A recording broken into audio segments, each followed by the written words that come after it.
Chicago has issued a severe thunderstorm warning for eastern Kankakee County in northeastern Illinois, northeastern Iroquois County in east central Illinois, northwestern Newton County in northwestern Indiana, southwestern Lake County in northwestern Indiana, until 6:15 p.m.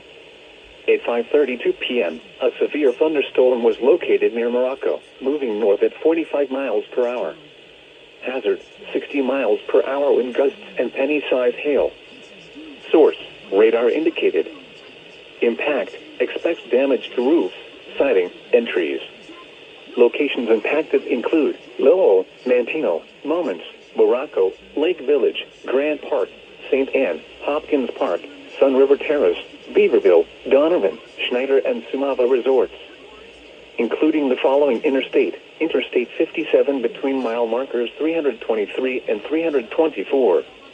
This includes US 41 Dragway. For your protection, move to an interior room on the lowest floor of a building.